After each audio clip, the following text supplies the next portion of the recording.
Hello, everybody. Welcome into the Fantasy Pros Football Podcast. I'm Ryan Wormeli, joined today by Dr. Deepak Chona. He is at SportsMD Analysis on Twitter, SportsMed Analytics everywhere else. Deepak, we have done some shows together in the past. It's been a little while, obviously, long off season. I wasn't doing the Sunday show last year, so I didn't get to talk to you every week. I miss chatting with you, talking about some injuries, which I don't miss talking about injuries because that's never fun, but I miss getting your insights and analysis on that. So I'm happy to be doing kind of a season preview from an injury perspective here. We figured, last a couple of days here before the biggest draft weekend of the year, good time to kind of check in and see what we expect from some of these, injuries that have been major talking points throughout August, injuries that could impact other players, their fantasy values. How are you doing after this summer? Man, I'm doing great. I'm just out here in Houston loving the way our offense is looking for the Texans. So I'm excited. It's great to be back on with y'all and pumped for a big season for all of us.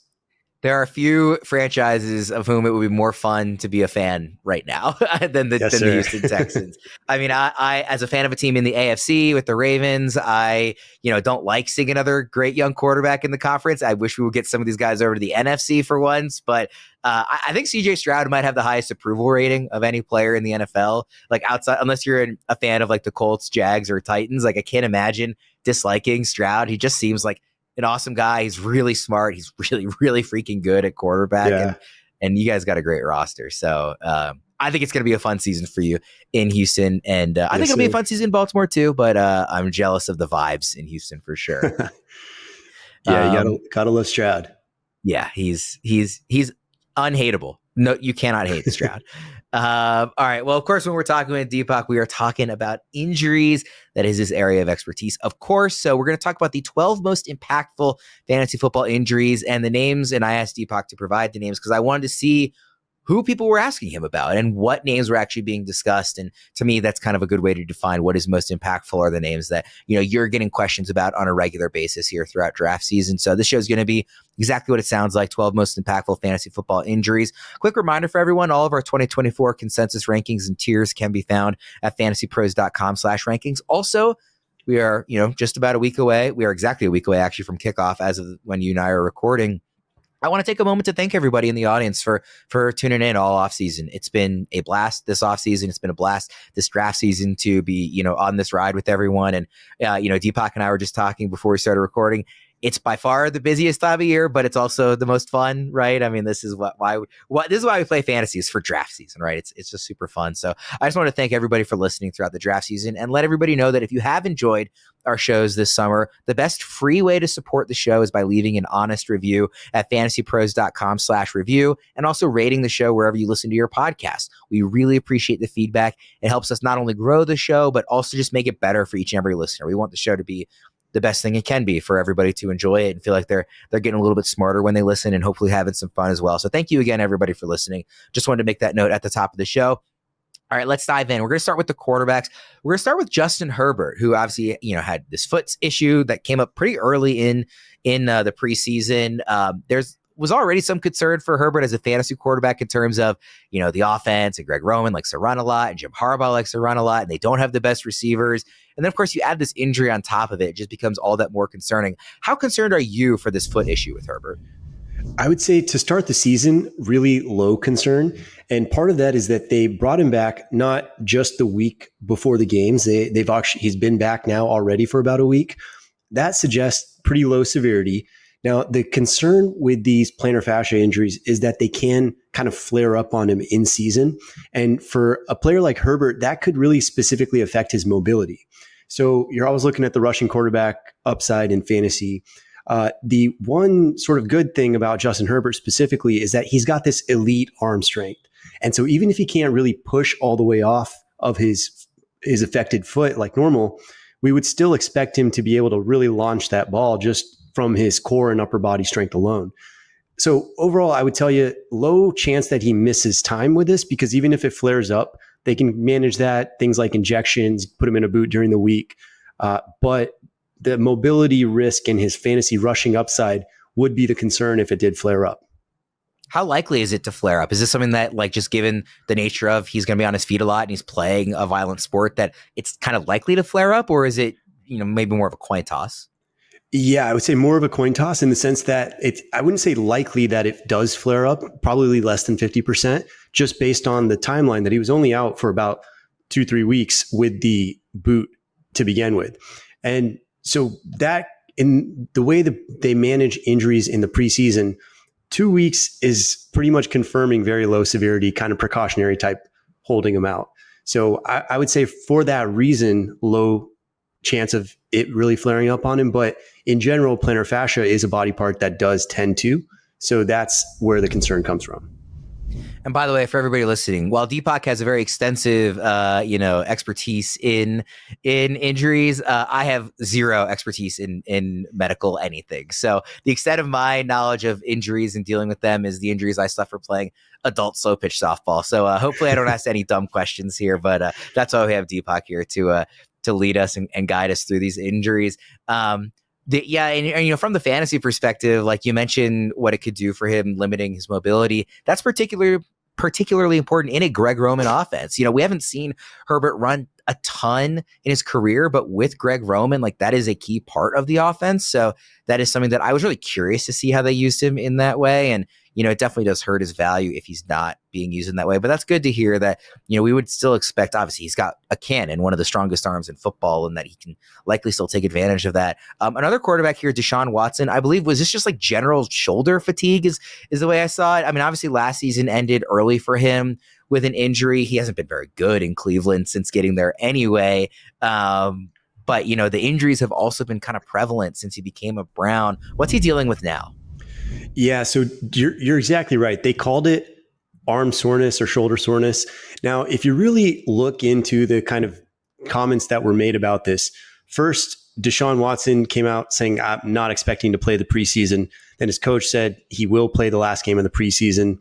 And he practiced the Thursday before the last preseason game and reportedly had no major limitations, but then was diagnosed, if you will, or reported with arm soreness. So the whole timeline makes it sound like maybe that was just to give them a unified out so he didn't have to play the preseason game and didn't have to cause any controversy there.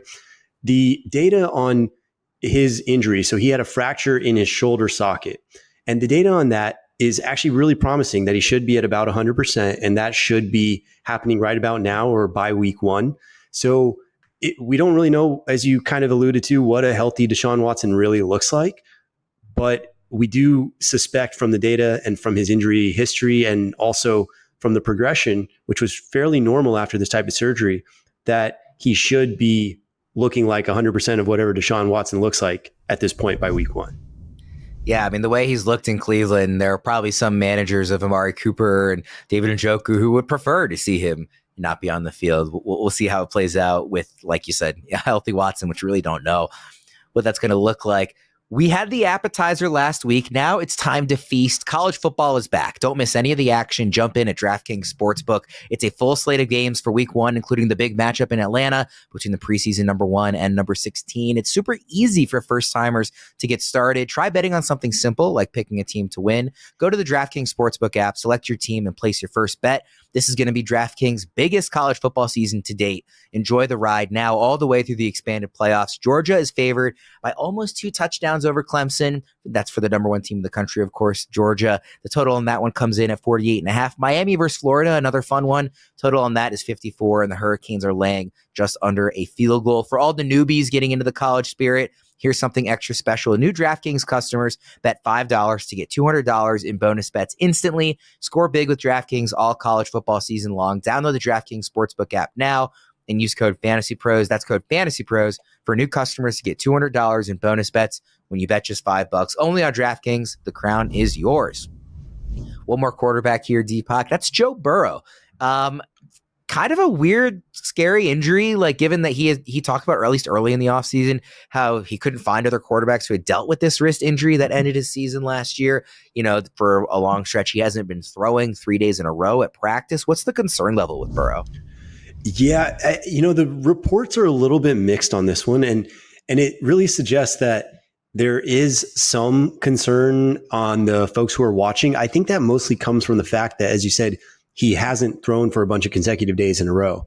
Now, with Joe Burrow, the data on wrist ligament surgery when it's done acutely, which is really like right after the injury, like his was, and with the modern implants, so they have this new implant that we often use in various types of surgery called an internal brace, and it basically allows for earlier motion, more aggressive rehab. Overall, that kind of combination suggests to me that he's probably very close to full grip strength, full range of motion, basically the key factors in how you would throw the ball. Now, his not throwing every day is pretty common, actually, when you're coming back from an injury like this. And the reason is you don't want to get an overuse type injury called tendonitis and have a setback. And overall, the folks who say that Joe Burrow is really injury prone, I think that's a little bit overstated. If you look at his actual injury history, he tore his ACL and MCL, a little bit of a contact play, kind of a fluky play, not really any injury insight that I think you can really gain from there for a pattern. He had a calf strain, happens relatively commonly. You see Christian McCaffrey, Russell Wilson. These aren't things that necessarily have popped up before or pop up again in subsequent years. And then you look at this wrist ligament injury, and it's a very serious injury, but as long as he bounces back the way we expect, we wouldn't really see a concerning pattern or an anatomic weak link that would make me say Joe Burrow is clearly injury prone. So if he can stay upright, most of that's going to be dependent on the O-line. But if he can stay upright, we would think Joe Burrow has a strong season. He's actually one of my two favorites as comeback player of the year. They have him around like plus 300 right now on DraftKings. So I like those odds for the way the offense is shaping up. Is there any type of throw that you think he would be limited with? Like it would be more of a struggle to throw the deep pass or, a sharp line drive across the middle? Or do you think, like, assuming he's out there playing, it would be kind of business as usual? My suspicion is it's going to look like business as usual. The concern, I think, if you're going to really point to like where the theoretical weak point would be, is falling on this wrist. And that, it's a little hard to say. You would think at this point it's fully healed and about as strong as the other side. But we do find with a lot of these injuries that the surrounding muscles get stronger even for about a year post-injury or post-surgery. And he was sort of late in the season. I think it was November when he had the final play against the Ravens where he really snapped that ligament. So you're not quite a year. You're close. My suspicion is he's going to look fine. But again, if you're going to look at like the weakest point, it's probably falling on that wrist.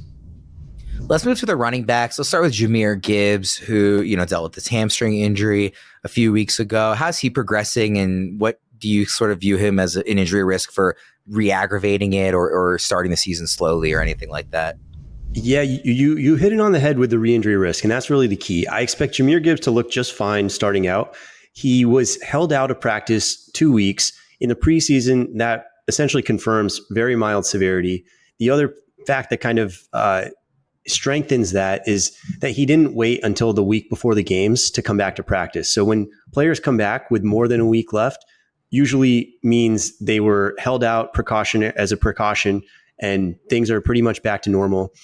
The data on his performance suggests he'll be at over 90% by the time week one starts. Now, commonly when you do see players coming off of a hamstring, you usually see a little bit more touch distributed between the two running backs, especially given that they have David Montgomery there. You may expect to see that a little bit increased. But again, the fact that his injury he's already back at practice as of Sunday. So you don't really think there would be any short-term limitations. Re-injury risk is the key. He's had a pretty significant hamstring in the past. And you couple that with having a preseason hamstring that caused him to miss about 2 weeks. The re-injury rate on that is somewhere around 20%. So that's for the first half of the season. And usually re-aggravations tend to be a little bit more severe than the first one. So even if the first one was mild, you could be looking at like a moderate severity hamstring. Not the most likely outcome. Most likely outcome is he's just fine, but he's probably a little higher risk than some of the guys going in that range in the late first, early second. Is the risk enough that you would be more inclined to go after somebody like David Montgomery, thinking that there could be more workload for him, or would it not really impact how you look at other people in this offense? No, I think that's exactly how it would impact me. I would be more inclined to invest a little bit more in David Montgomery. I'm not pushing him up much past his ADP, but if he starts to fall, yeah, I'm scooping him up. So that's how I kind of think about him. His contingent upside is just so high if Jahmyr Gibbs were to miss time. Talking about upside being very high, Christian McCaffrey, it's always very scary when the guy who's the consensus 101 in just about every format of fantasy draft is dealing with an injury. For you, are you still willing to take him 101 if you have that pick because he's just so clearly the guy and you're not that worried about the injury? Or is the calf injury enough that you would get scared off and maybe bump down your rankings? Yeah, so the 101 is a pretty interesting spot, right? Because you have Christian McCaffrey, and then not far behind Breece Hall, not far behind that Bijan.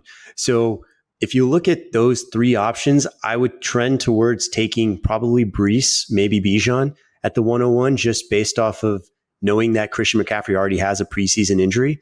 There's a slightly higher risk of re-injury for the first 4 weeks, but he's still not yet at the running back age cliff. He's only 28 right now. So he's not really at the point where you would say this is the beginning of the end for Christian McCaffrey based on what seems to be a relatively minor injury. And I do get the impression from their comments that they are holding him out purely as a precaution. It does sound very much like he's going to be back fully practicing the week before the game. So I don't think it's unreasonable to take him at 101. For me, I think I'd probably lean Breece if I'm going running back there. Do you think, because one of the reasons that McCaffrey is so valuable in fantasy is that the Niners use him even in blowouts. They wanted him to get that streak continued last year, right? Where he was scoring a touchdown every single week. So even in blowouts, they would have him on the field. Do you think that an injury like this is concerning enough that the team might pull him back? And if the 49ers are up a lot, be more inclined to look to a backup? I would think so. And you'd have to think that's why they invested in Guerendo, for example. I would, if I were looking at their history, they've come really very close to the Super Bowl pretty much every year. And they seem to always be one of the most injury riddled teams. They're heavy on the run game. They're very physical. So maybe that has something to do with it. But if I'm looking at their roster, I'm thinking about management for the long game here, not trying to get some stat record or, win some week 10 game by 20 points. Anybody who knows me knows there's basically nothing in the world I love more than going to baseball games all summer long. In fact, I've already made plans for this weekend to attend all 3 Orioles games out here in Denver. I've been talking about it all month. It is finally just a couple of days away. I'm really excited to see my team take on the woeful Rockies and hopefully earn a sweep. That would be amazing. To make sure I got the best seats for those games at the best price, I turned to Game Time. With killer last-minute deals, all-in prices, views from your seat, and their lowest price guarantee, Game Time takes the guesswork out of buying MLB tickets. I planned ahead for the O's series, of course, but one of my favorite things about Game Time are the last-minute deals. You can save up to 60% off buying last minute for not just sports, but concerts, comedy, theater, and more. I also went to a concert at Red Rocks earlier this summer as well, and you can be sure I checked out Game Time's deals because we decided to go at the very last second, and they were awesome. 2 other features that I love for how much it takes the frustration out of ticket buying are Game Time seat views, showing your view from the seat before you buy, and all-in pricing, so I know the total upfront with no hidden fees. Game Time is simple to use, but more importantly, the app gives me all the information I need to make an easy ticket purchase. So this summer, take the guesswork out of buying MLB tickets with Game Time. Download the Game Time app, create an account, and use code FANTASYPROS for $20 off your first purchase. Terms apply. Again, create an account and redeem code FANTASYPROS for $20 off. Download Game Time today. Last minute tickets, lowest price, guaranteed. All right, let's continue with the running backs. Nick Chubb. Obviously, don't need to remind everybody of the injury that we saw in week 2 of last season. So it's been almost a year, but it was a gruesome, devastating injury, really, really tough to watch, let alone just the fact that he's an awesome player and a really fun running back to watch play football. Just a really catastrophic injury, watching it as an observer. Like I said, it has been almost a year at this point. We saw him doing squats, in the weight room. We saw those videos kind of circling. Are you interested in Nick Chubb this far removed from the injury, or would you maybe be looking at Jerome Ford and just kind of avoiding Chubb in drafts? Yeah, most of the offseason, I've been going pretty heavy on Jerome Ford. Nick Chubb was going in RB3 territory, which I felt was way too high. If you look at the reports, yes, he squats a lot, but so do most NFL running backs. And if that's a big difference between squatting, which is a super controlled motion, versus cutting, changing direction, that's really where the knee is really tested for its stability. And then the other aspect of this is that he hasn't really added in contact as well. So there's kind of still two hurdles in my eyes that he has yet to complete, or at least per reports, they seem to say that he hasn't really hit those yet. Now, the other part of this is that he's on the PUP. He was kind of trending towards that for a few weeks now. But even being on the PUP, I don't necessarily think he's a lock to come back week 5 after he's eligible. My guess is he probably stays on there a couple more weeks because, as we kind of just discussed, like he's not really making yet the ABC checklist that you have to do to make it back as a running back. And another injury on this knee would probably be a career ender. So I don't think they're going to rush him back in any way. The other thing you think about is that when running backs come off of big injuries, and especially star running backs, they tend to average about 4 games to ramp up their touches to their kind of baseline level. And it really wouldn't be surprising with Nick Chubb if you don't see his baseline level most of the season, if at all, because Jerome Ford's a pretty good player. And with Nick Chubb, like I said, the real questions about longevity, having now had 2 multi-ligament knee surgeries on a single knee, pretty much unheard of, unprecedented for a player of his caliber to return to that level. So you have to wonder, really, a lot of question marks with Nick Chubb. When he does play, the data favors probably about a 20 to 25% efficiency hit. And so all of that taken kind of as a whole makes me think Nick Chubb is probably a little bit too pricey for me right now. Jerome Ford, good value. I love Ford this year. And in every draft, Debro, one of our colleagues, made a good point that Jerome Ford works for any type of build you have, whether zero RB, robust RB, like wherever you are. When it comes time that Ford is, typically going off the board, he's a great pick. So I love Jerome Ford a lot this year. Speaking of guys on PUP list, Jonathan Brooks, he tore his ACL last November. So that's 9 months ago, if my math is right, as we enter the season. He is going to start the season on the physically unable to perform list. What do you expect from him in terms of when he's back on the field and what he'll look like when he is? And is there any point this season where he gets back to kind of what we expect, or is it you're really looking at 2025? Yeah, Jonathan Brooks is an interesting case. For me, I'm betting on him big. And the reason is you're getting him probably around round 9, and he has truly the potential to be, his ceiling is essentially a league winner. And if you look at him athletically and in sort of looking at previous players who have had a similar injury history and pattern and timeline, he looks very similar in that regard to Breece Hall from last year. And if you remember with Breece Hall, didn't play much early, had a little bits of explosion, and then the last 5 games of the year averaged 130 yards per game and about 1 touchdown per game. So with Jonathan Brooks, you're starting on the PUP list. Not a huge surprise. You will look for, again, about a 4-game ramp up, similarly to as we talked about with Nick Chubb. But then once he's there, that week 8, week 9 time point projects to hit about 90% of his efficiency with his touches. So at that point, I think Jonathan Brooks is really promising. And as the season goes on, particularly towards the fantasy playoffs, you're looking at a potential RB1. Wow. We see it with rookies from time to time. Typically, you think about it on the receiver side of like kind of that December league winner.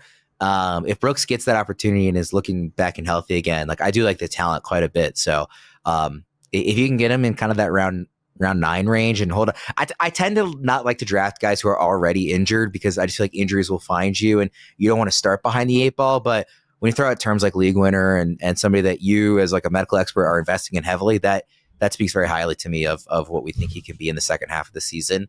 Let's get to some of the wide receivers. Puka Nacua hurt his knee early in August. The reports seem to be that he's like on track to be back for the opener. Would you expect him to be somewhat limited or less effective than we saw last year? Or do you think it's kind of all systems go for Puka? Yeah, it seems to me like it's going to be all systems go. I would say with Puka, they're calling it a bursa injury. And the bursa is basically like a fluid sac on the front of the knee. When it gets hit the wrong way, it can swell up. But that swelling isn't structurally like a ligament tear or a major injury to cartilage or meniscus. It's not structurally unstable in any way. So it's annoying. It's sometimes painful, but it usually is played through. And with Puka, the other part of this that's kind of reassuring is that Sean McVay came out saying, this is a bursa. It's not something serious. He's going to be fine for week 1. And Sean McVay's coach speak index on the injury accuracy is 90%, which is super high. So all of that together to me is very reassuring. Again, we see a lot of reports in this time of year saying that an injury is not that serious. So it's a little hard to take that, totally for their word. But again, with Sean McVay's history, it does suggest that Puka's on track to play. Quick note for everybody on Autopilot. Let Autopilot manage your fantasy football lineup automatically so you never have to worry about last-minute changes. If the injury bug hasn't hit your fantasy team already, it certainly could later. Auto-swap inactive players and ensure your lineup is always optimized, even when you can't be online. Take control with the flexibility to approve lineup changes via email or just let Autopilot handle everything. Stay ahead with My Playbook Autopilot, available now for Fantasy Pros premium subscribers at fantasypros.com/myplaybook or on the Fantasy Football My Playbook app. All right, 4 players left here, Deepak. Christian Watson. There was an interesting story about his legs weighed different weights? I think that's what it was. And, he's had kind of a history of hamstring injuries. Is that what it was? Is it they weighed differently? Yeah, basically that they had a different muscle mass to them. And when you have a different muscle mass, you have a different strength with that. The interesting part of that is that they said last year he was as different as 20% side to side on his hamstring strength. So you imagine like when you run, you're pulling off of one side or pushing off of one side and you have to catch it with the other side. And if you're running kind of lopsided, that in itself is actually a proven major risk factor for re-injury. And so when I have like my patients, for example, I test their strength. And when they're less than 90% strength side to side after surgery or after injury, I tell them you're at a high risk for re-injury. So he's now hit that 10% threshold. He's reportedly at an 8% difference now. And if that's truly accurate, there's a lot of reason for optimism that maybe he really has settled this hamstring issue and gotten to the root cause of it. The aspect of him that it's hard to really judge is where he fits in with this deep wide receiver core. But from a health standpoint, I think definitely potential value there depending on how far he slips in your draft. Yeah, Watson has, I really like all the Packers receivers that cost. Maybe not Jaden Reed, although I see the case for him. The rest of them, I'm like pretty happy to take where they're going. Watson has been my favorite though, just because it's so easy to paint the picture of, hey, like the reason that this was this regular issue for him has been resolved. And if it is, very clear case that he could be the wide receiver 1 in this offense and a screaming value in drafts. So that's really encouraging to hear that if he has gotten down to this threshold that it's being reported he has, that could be really beneficial and make him, like I said, a real smash value. We got a couple other wide receivers here left. Josh Downs had that high ankle sprain again early on in the preseason. As of the time we're recording, I don't think there's been an update on if he was going to play in week 1 or anything like that. I might be incorrect. If I've missed anything, feel free to correct me. But, something like that. I remember from what I had read at the time, and again, feel free to correct me, something like 4 to 6 weeks on something like that. So are we thinking that he'll probably be ready week 1? Or if not, is there a certain point that we might see him back to full effectiveness? Yeah, everything you said is totally spot on. There hasn't been an official report. There's reports of, I think from beat writers, of some optimism. But with that being said, he's now off the boot. He's off the scooter. He's walking normally. Big difference between walking normally in a straight line and cutting and pivoting off a high ankle. So I would tell you the data says week 1's possible, which would be the 4 week, but the more likely is week 2 or 3.